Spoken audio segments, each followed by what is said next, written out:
The Minnesota Historical Photographic Archive occupied the basement level of the state's oldest research building, its walls lined with chilled cabinets that hummed softly like restrained breathing. Fluorescent lights flickered above the long concrete hallway as though reluctant to expose what lay hidden in boxes decades untouched. Curator Emily Rush had spent 9 years in these rooms, yet the unease she felt that Thursday afternoon was new. The box had arrived anonymously, purchased in a bulk estate auction near Duluth, according to the shipping slip. Its contents were mundane at first glance: domestic snatch *TS of a modest farming family, brittle letters, a faded seed catalog. But nestled among the clutter was a fragile 1909 glass plate negative, wrapped in a hand-sewn muslin cloth as though someone had once intended to protect it from the world. Emily carried the negative into the scanning room, the chilled air stinging her skin as she lowered herself onto the adjustable stool. The ultra-high-precision digital scanner whirred to life, releasing its thin white beam across the surface of the plate. On the monitor, an image materialized: a middle-class family seated in a portrait studio, father, mother, 3 children, arranged with careful symmetry. Their clothing suggested Scandinavian immigrant stock, recently settled, proud of their survival in a harsh northern climate. At first, the image seemed unremarkable. A family fixed in time, one of thousands. Then Emily zoomed in. What emerged felt wrong, subtly at first, then unmistakably. The father's left hand, resting on his knee, did not behave like flesh beneath the studio lighting. The highlights were too evenly distributed, the shadows too faint. Emily narrowed the frame, adjusting contrast until the pixels sharpened to crystalline clarity. The skin's surface was unnaturally smooth, no pores, no wrinkles, no imperfections. A faint misalignment separated the wrist from the jacket sleeve, a dark seam, barely visible unless one knew to look. What should have been human looked more like something crafted, polished, concealed. Emily swallowed hard. From her training she understood the common mishaps of early photography: chemical streaks, emulsion cracks, contamination artifacts, but this was none of them. This had been deliberate. Someone had gone to extraordinary lengths to make that hand appear real. She leaned closer, her breath fogging the edge of the monitor. Why hide a prosthetic? And why hide it so well? The answer, she realized, could never be benign. These northern communities, Polish, Swedish, Finnish immigrants, had lived difficult, often dangerous lives in mills and logging camps. Injuries were common, but the quality of the prosthetic implied expense, secrecy, or both. Most working men simply lived with the maiming. Only those with powerful employers, catastrophic circumstances, or something to fear resorted to artificial concealment. Emily zoomed further. Along the lower edge of the plate, half buried in the emulsion, she noticed a tiny engraving, an alphanumeric code she had never seen in standard studio indexing. 11/4 K. Her pulse quickened. This was no keepsake portrait. It was a signal, a record, a warning. And whoever preserved it, whoever wrapped it so carefully, had wanted this image to survive long after its subject disappeared. Emily felt a coldness spread through her as she understood. She had not discovered a quaint family photograph. She had opened the first page of a wound deliberately buried by those who feared what might surface if the truth was ever seen. Emily did not trust her first reaction. Years in the archive had taught her that intuition could mislead, that the mind could impose narrative where only chance existed. Still, she printed the scan at full resolution and carried it through the dim corridor to the conservation wing, her fingers trembling despite the climate-controlled cold.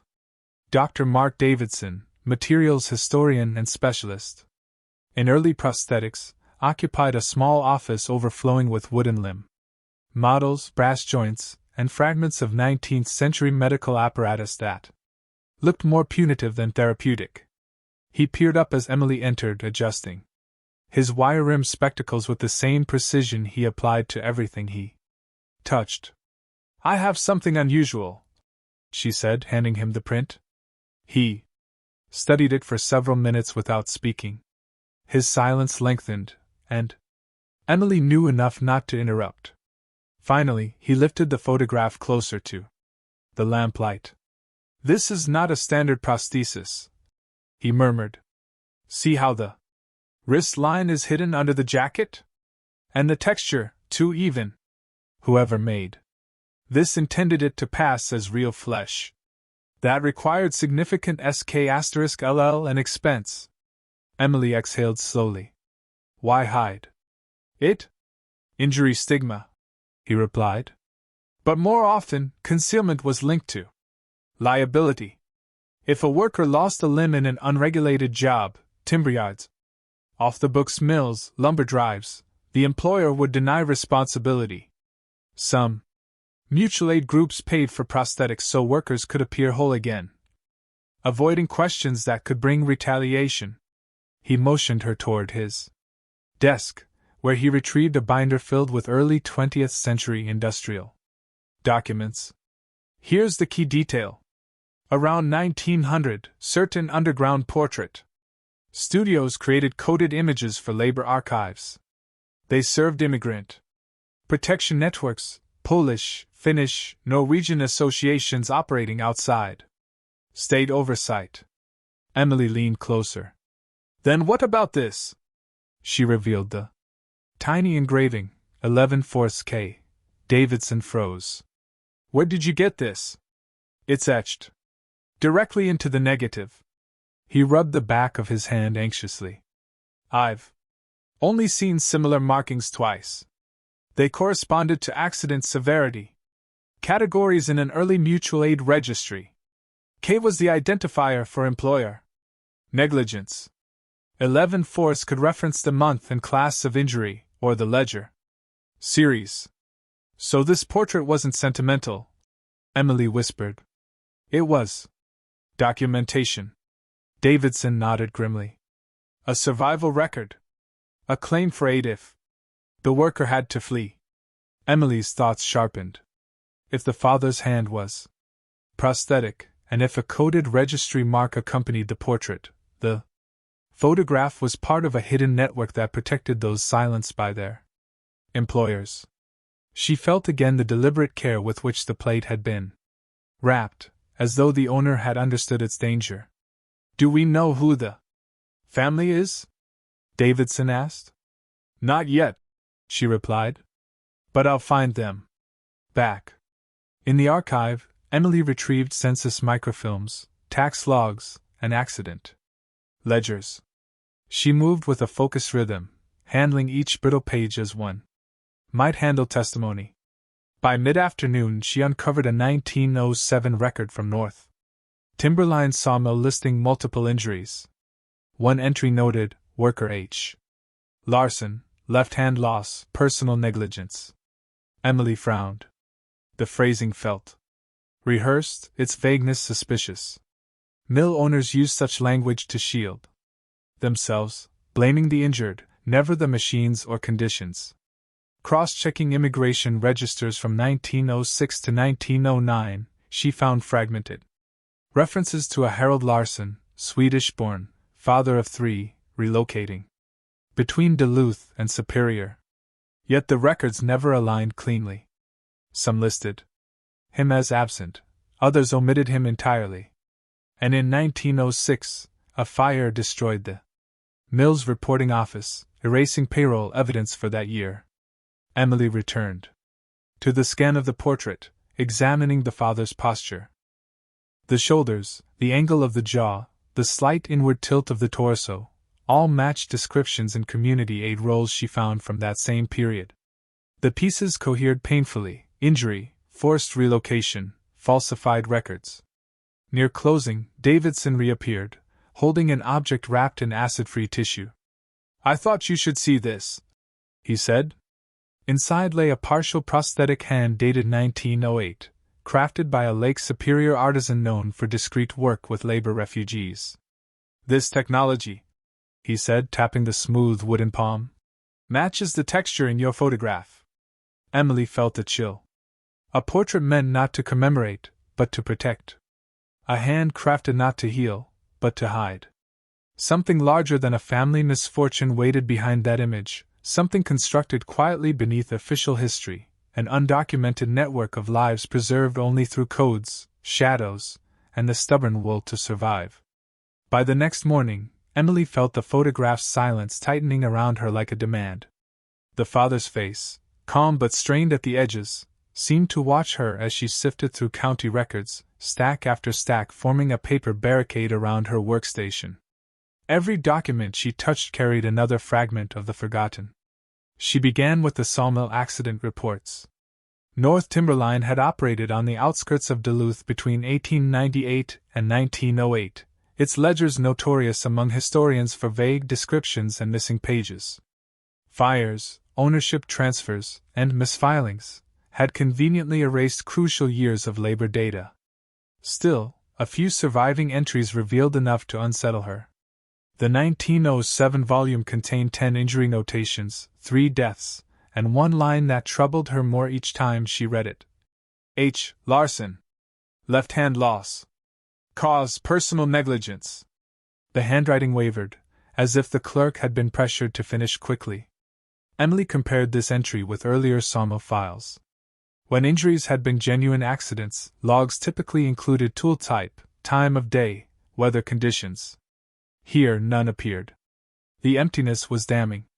She turned next to the 1905 to 1910 Minnesota Census microforms.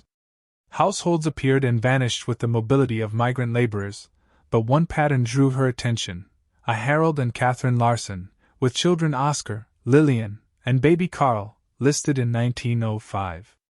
In 1907, only Catherine and the children remained. Harold's absence lacked notation: no death, no relocation, nothing. In 1908, the family reappeared in Superior, Wisconsin, this time with Harold restored to the record, yet his occupation switched from laborer to helper, a vague category often assigned to men physically compromised by workplace injuries.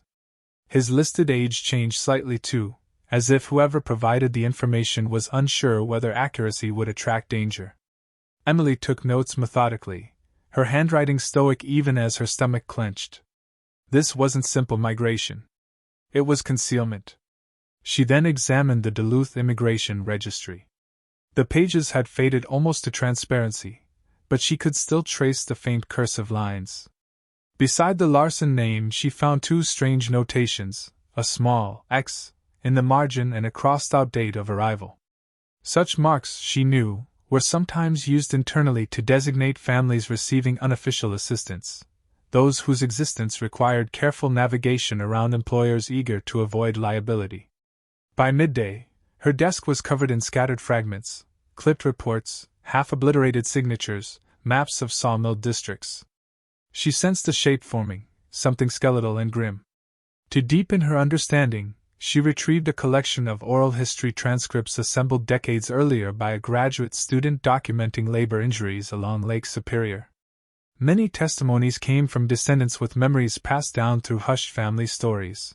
Workers maimed without compensation, men declared negligent after machinery failures, wives forced to seek help from shadow networks to keep their households alive. In one transcript, an elderly woman named Ingrid Holstrom described her grandfather's injury at a timber mill around 1906. They said he made mistakes, Ingrid had said. But everyone knew the machines were old, the belts worn. The company blamed anyone hurt. Records disappeared. People disappeared. Emily paused, rereading the phrase, records disappeared. The echo was familiar. She then turned to a set of legal correspondences stored in a mislabeled envelope. Inside were letters exchanged between 2 attorneys representing injured laborers in 1908. One letter mentioned a dispute over unacknowledged loss of limb, and a settlement sealed under third-party mediation. The phrasing matched accounts she had seen associated with underground aid circles, organizations that negotiated quietly, undocumented, for those whose employers erased their injuries. Her evidence amassed, she turned back to the photograph. The father's expression, somber yet resolute, felt newly weighted. Emily magnified the face until each wrinkle sharpened into terrain. In the eyes she saw exhaustion, but also calculation, as if he knew the photograph was not capture but testament. She traced the prosthetic outline again, her fingertip trembling above the monitor. A man who had lost his hand in a mill accident would not have afforded such craftsmanship. Someone had intervened. Returning to the archives, she searched for community directories of immigrant aid societies active during the decade. The organizations were often short-lived, their documents incomplete, yet one ledger from 1904 listed a Scandinavian welfare group offering support in times of unacknowledged hardship. A few names had been written in coded abbreviations. Emily scanned the list anxiously until she found an entry that read simply, Elsevier, 1907. It was thin evidence, yet its timing aligned with the sawmill entry and census disappearance. She leaned back, rubbing her temples.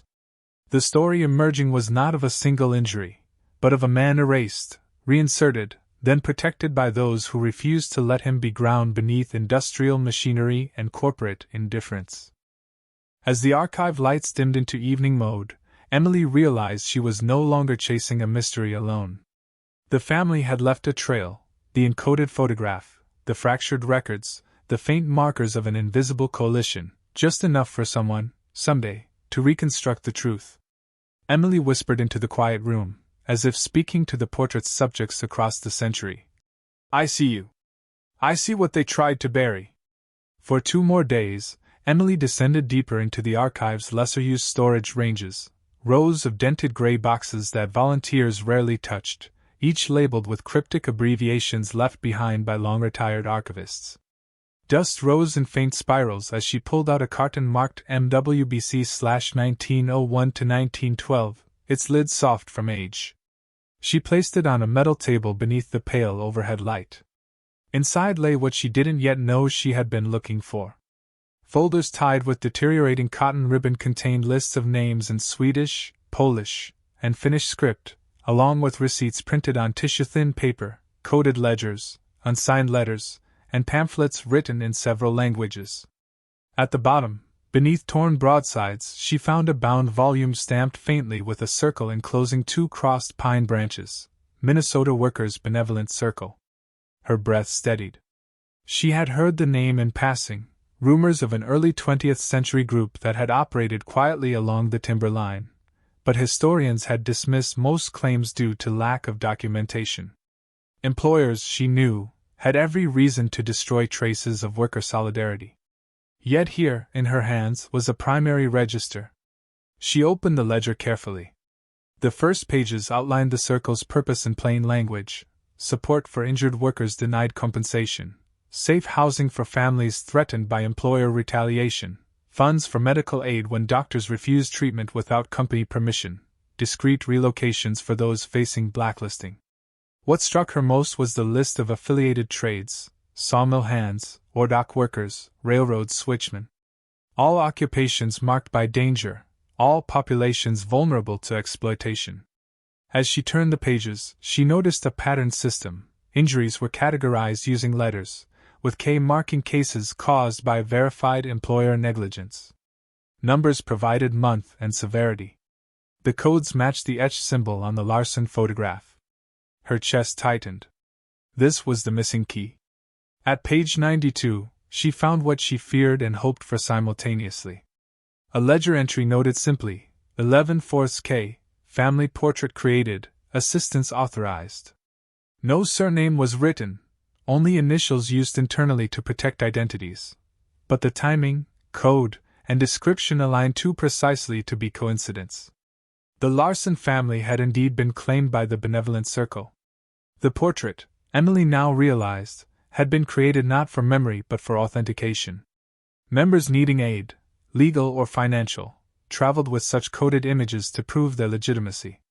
These photographs acted as passports within an underground network where the injured could seek help without exposing themselves to surveillance from employers, foremen, or city officials who collaborated with industrial interests. She set the register aside and examined the letters bundled at the bottom of the box. One described how the circle had arranged false employment for disabled men so they could maintain official residency and avoid deportation. Another spoke of nighttime transports along the shoreline, where volunteers smuggled injured workers across county lines before company inspectors arrived. Most revealing was a hand-copied sheet detailing the role of cooperating photographers.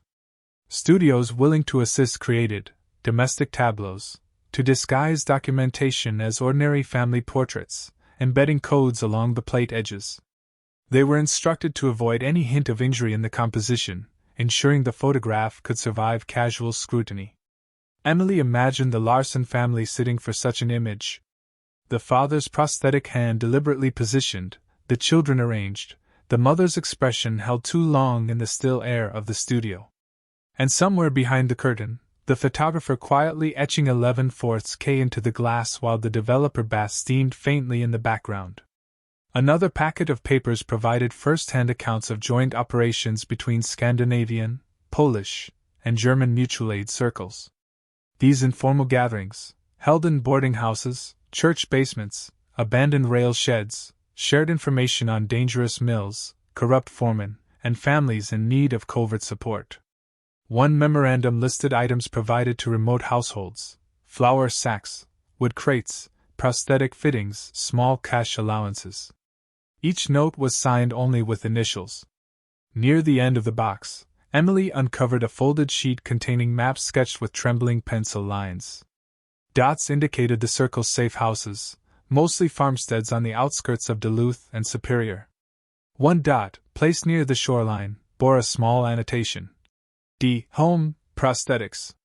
Emily recognized the name immediately. Dr. Davidson had mentioned a prosthetics maker active during that decade, known for crafting realistic limbs at reduced costs for injured immigrant laborers. The connection crystallized.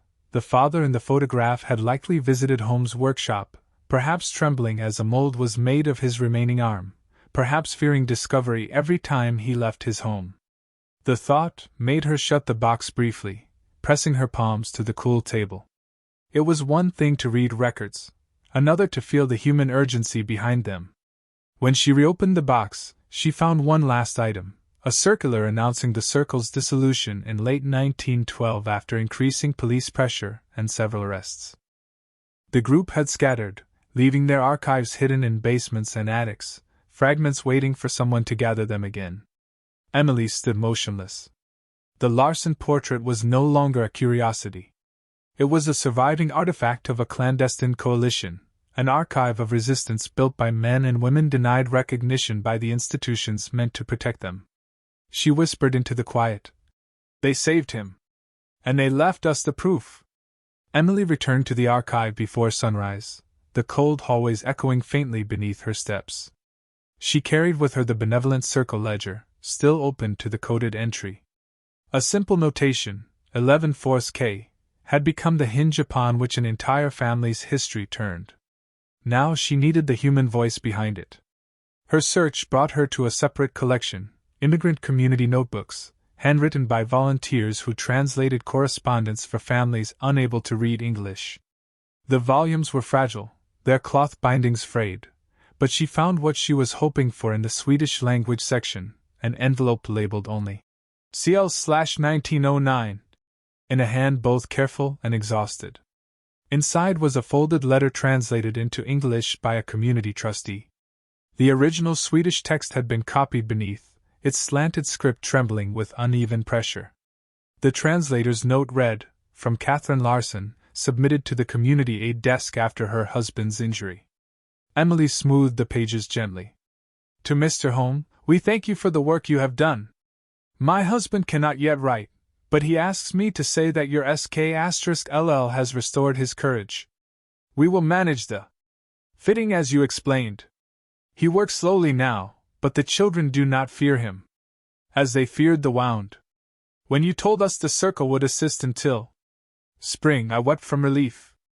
We were not meant to survive alone." Below the signature, the trustee added a short line: "Family relocated after payment. Dispute with mill. Husband's injury deemed negligent." Assistance extended. Emily felt her throat tighten. This was not merely documentation. It was testimony, evidence of gratitude, desperation, and the hidden labor of those who stitched families back together when industry tried to break them. She searched the notebook's index for other references to the name. Near the back she found a brief meeting summary. Larson family requires continued support. Risk of employer retaliation remains significant. Aid committees to coordinate discreet food deliveries. A second line mentioned a fever sweeping through the immigrant district, noting that the Larsons had struggled through a difficult winter. The portrait shifted in Emily's mind. The family's solemn expressions were no longer generic artifacts of studio formality, they were masks, concealing exhaustion, fear, and determination. The father's stiffness made new sense, pain locked into posture, perhaps worsened by a prosthetic that rubbed bone against shaping wood. She dug deeper, locating a box of case notes from the Circle's volunteer relief agents. Many were anonymous, signed only with initials. One report, written in cramped handwriting, described a home visit to a Swedish household with 3 children, husband recovering from hand loss. It detailed the condition of the dwelling: leaking roof, insufficient coal, the mother pale from overwork. Yet the final line read, "Family unified, strong of heart. Recommend continuation of support." Emily sat back. She needed to know more about the craftsman whose name appeared in Catherine's letter, David Home, the prosthetics maker. She retrieved census and directory logs from 1898 to 1915.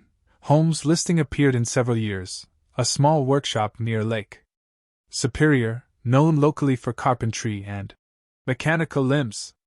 The notes suggested modest income, yet his clientele had clearly included more than paying customers. Newspaper clippings, yellowed and brittle, mentioned Home only indirectly, usually through references to charitable repairs performed quietly for injured workers who could not afford conventional medical help. His name never appeared in official industrial accident reports, but archive volunteers had long whispered that Holmes' shop had served as a sanctuary for men unwilling to expose their injuries to employers. Emily imagined the scene. Harold Larson, gaunt from pain and shame, arriving in Holmes' workshop after dusk. The craftsman studying the damaged limb. The measured promise that something could be done. The weeks of fittings and adjustments as Harold struggled to regain not movement, but dignity. The more she read, the more she sensed the undercurrent of unrecorded suffering that surrounded the family. Several documents described the aftermath of unacknowledged injuries, job loss, eviction threats, winter illness. A Circle member wrote of families wandering between counties, rejected by mills wary of hiring disabled workers. The Larsons, Emily realized, had survived only because strangers insisted on their survival. She returned to the photograph now, widening the frame beyond the father's concealed limb. The mother's steady posture seemed no longer composed, but defiant. The children's eyes held vigilance, as if instructed to behave precisely for the portrait's purpose. Even the backdrop, painted studio foliage, felt ironic, a placeholder for the harsher landscape waiting outside the frame. On the table beside her lay a final envelope she had yet to open. Its label read simply, Aid Case, L. Inside were fragments of receipts for flour, coal, and doctor visits. One bore a date that matched the winter of 1908. Another detailed repayment arrangements, though the amount had been crossed out with a strong stroke of ink. The Circle never demanded repayment. That a family could not manage. As she sifted through the papers, a realization emerged with stark clarity. The Larson family had not been saved by institutions, but by people, ordinary workers, widows, volunteers, artisans who refused to let exploitation erase the wounded. Emily closed the envelope. Slowly, a weight settling in her chest. The photograph was no longer a cold artifact.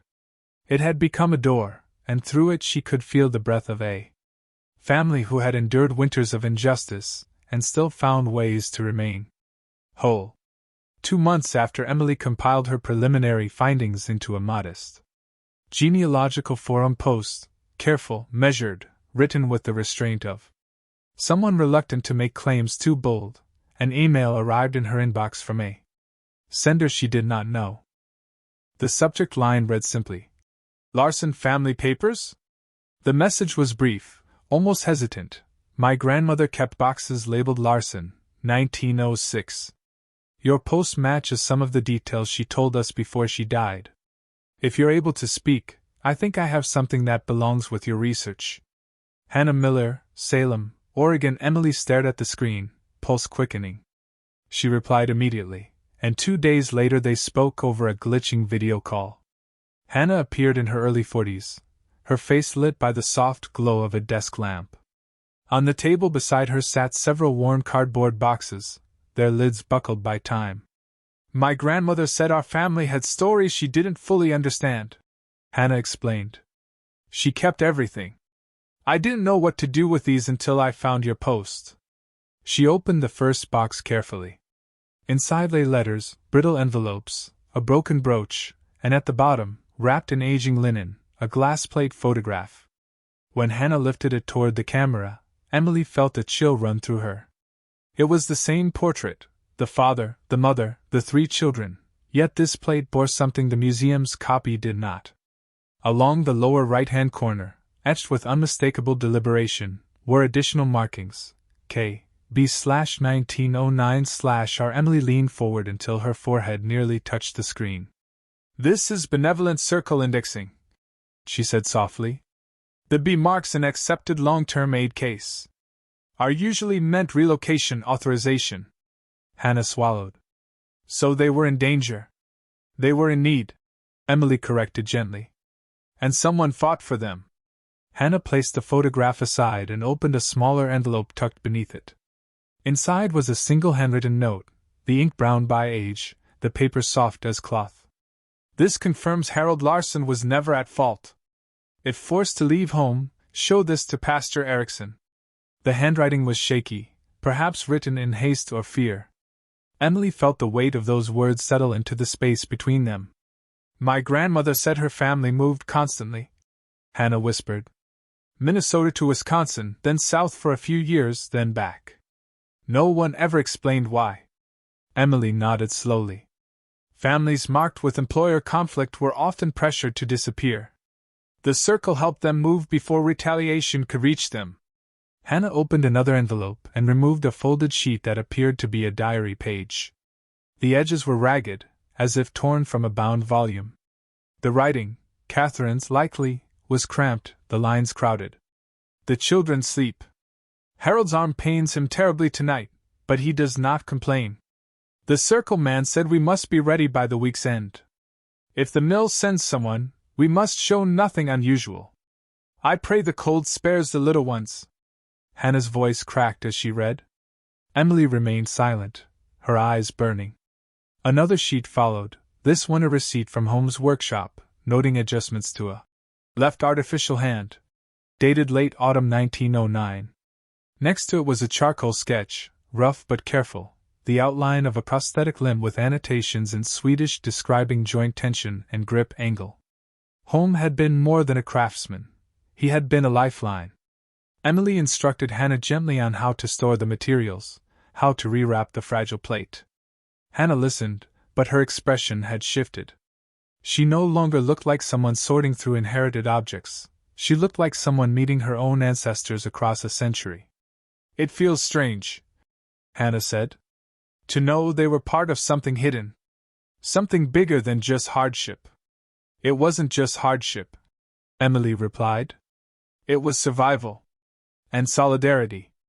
As they ended the call, Hannah promised to ship high-resolution scans and eventually donate the materials if she could travel. Emily sat back in the dim archive office, the glow of the monitor fading into late afternoon shadows. For the first time, the story felt complete enough to breathe. She had followed a faint scratch on a glass surface and uncovered a network that had held a wounded family upright through years of danger. She had touched the edges of a history built not by institutions, but by hands, prosthetic, calloused, trembling, or resolute, that refused abandonment. Still, one thought lingered in her mind, a final thread tugging at the darkness. Someone had intended the second photograph to survive. The additional code, the note, the preserved envelopes, none of it felt accidental. It felt like a message, carried across generations, waiting for someone who would finally understand. Emily whispered into the settling silence, "I hear you." And for a moment she imagined the father's artificial hand resting not in concealment, but in offering. 1 year later, the Minnesota Historical Center opened its new exhibition in a quiet upstairs gallery. The walls were painted a deep archival gray, the lighting low and deliberate. At the entrance hung the enlarged 1909 portrait of the Larson family, restored in high-resolution detail, the father's prosthetic hand illuminated with a faint halo. Visitors paused before stepping in, sensing the gravity before understanding the story. Emily watched from the side as people filtered through.